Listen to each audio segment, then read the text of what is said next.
গেল বছরের মে মাস থেকে সিলেট ম্যানচেস্টার রুটে বিমানের অনলাইন টিকিট সেবা বন্ধ হচ্ছে। এ নিয়ে নতুন শঙ্কায় প্রবাসীরা। এ রুটে সরাসরি ফ্লাইট বন্ধের আশঙ্কা করছেন তারা। এতে সিলেট ও নর্থ যুক্তরাজ্যে দানা বাঁধছে অসন্তোষ। অভিযোগ, লোকসান দেখিয়ে লাভজনক রুটে ফ্লাইট বন্ধের পায়তারা করা হচ্ছে। সিলেট বিভাগীয় প্রতিনিধি ওয়েস্ট খসরুর তথ্যচিত্রে ডেস্ক রিপোর্ট।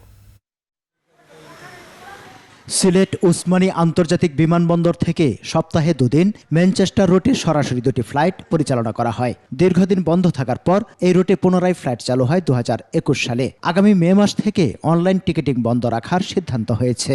এতে ওই রুটে বিমানের ফ্লাইট বন্ধের আশঙ্কা প্রবাসীদের। এর প্রতিবাদে যুক্তরাজ্যের ম্যানচেস্টারে সভা সমাবেশ ছাড়াও সরকারের উচ্চ পর্যায়ে স্মারকলিপি দেয়া হয়েছে। উদ্দেশ্য প্রণোদিতভাবে একটি চক্র এটি বাতিল করতে চাচ্ছে। ভিতরে সন্দেহ আছে যে এটা খুব শীঘ্রই মনে হয় এটা বন্ধ করা হইতেছে। আমরা আশা করব কর্তৃপক্ষ একটা বিবৃতির মাধ্যমে সেটার অবসান ঘটাবে। বিদ্যমান ফ্লাইট ও অনলাইন টিকিটিং স্বাভাবিক রাখতে প্রতিবাদ দেশেও সিলেট বিমান অফিসের কর্মকর্তাদের কাছে স্মারকলিপি দেয়া ছাড়াও বৈঠক করেছেন যুক্তরাজ্য প্রবাসীরা। 2024 সালে Biman Bangladesh airlines Sylhet to Manchester ফ্লাইটটি অত্যন্ত লাভজনক এবং অক্টোবর, নভেম্বর, ডিসেম্বরে ফুল ভর্তি ফ্লাইট এসেছে এখানে। বিমান অফিসের সামনে সিলেটের রাজনৈতিক ও সামাজিক সংগঠনের নেতারা প্রতিবাদ জানিয়ে বলেন, দুর্নীতির মাধ্যমে লুটপাট করা বিমানকে লোকসান দেখিয়ে এখন ফ্লাইট বন্ধের পাঁয়তারা চলছে। প্রতিটি ফ্লাইটই ম্যানচেস্টার থেকে আসছে ফ্লাইট ভরে এবং প্রায় 1500-1600 পাউন্ড দিয়ে আসছে তারা। কেন সেটা বন্ধ হবে?